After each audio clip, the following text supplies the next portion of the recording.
Ug kay Domingo man nakasuroy na pata diri sa Taybaybay dapadagat. Ug daghan pong mga bangka diri kay diri man idagsa ang ilang mga isda. Ug starring pud kay ko diha kay nang nananaw pa ko ana sa kadaplinan. Kay perting inita na ana ko ba nga ito nga giko anig samot kay gabi na gid kay kainit wala ko nagsanla. Ug diri mga karal is daghang ging kapanginhas diri kay kuan man hunas. Diri pag hunas daghan kay manginhas. Kay mao na pud ni ang panginabuhi sa mga tao diri, ang uban pud ila ang ginasud-an kung wala sila sudan di libre nilang mga sudan. Ug kasagara silang makita diri is ang daghang kinasud diri is litob gid ang ganaghan diri. Ug ako kay dili man ko kabalo og panginhas, sige na nagog tan-aw suroy-suroy, tan-aw sa palibot. Ug diha pud sa unahan mga karal is daghan pud pangaligo diha nga taganinhi gyapon ulo sa baybay. Maligo sila diri. Og si Ross nag-ano na nagligo diha kay naman si Palabia. Og among kilaw diha mga girl is nagkilaw may ganina among pamahaw is bulinaw.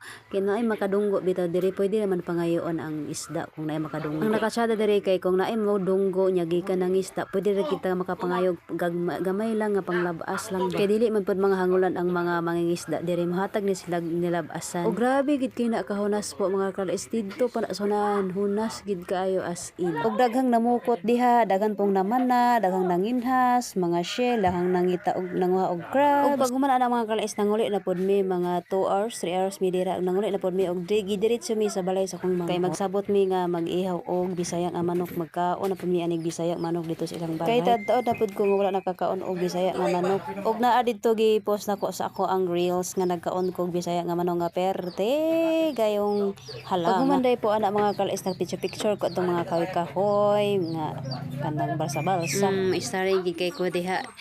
Naligo di ko anak mga kalis wala na ako na video nga naligo ko kay ang kahadlo ko sa kong cellphone ba nga mabasa. Ipingan ginato dito sa cellphone kay mora pino na to ang gamit sa pagkaya. Sao na lang og wala tay cellphone di na ta kabalag ani impas kay. Dili unta ako maligo kay perti gayang inita pero naligo na lang ko diha kay kanang igang pod og di ko maligo. Og itom-itom gid akong labas pag human o tara silang Rose og ana-una na. Diri man good mga tao diri og wala na sila linga mo ani na sa aning dagat para diri na may refresh ang ilang mga nahuna og ma-stress kay og naay mga problema iligo lang na sa dagat okay na kaayo. Diha sa unahan daghan gayong pangaligo diha kay medyo bugno pod ang tubig diara ay nya kuan pod siya bahinlo. Og luag kayo ang iyang pagkahunas didto pagit sa unahan hunas gid kaayo siya. Kung gusto gid mo nga dili gid maitom ug man mo diri mag kuan na gid haplas ni gid mo og sunblock. Kay og walay sunblock matik na gid nga mangitom kita pagkawas ani. Na ako kay wala mo koy sunblock so gisamo tag ko kay itom ani pagkawas. Gusto gid og lom-lom daw pa sa unahan ay lom-lom dito diri mabor mo kay diri medyo kaayo lubuan. Ug ana lang bye bye.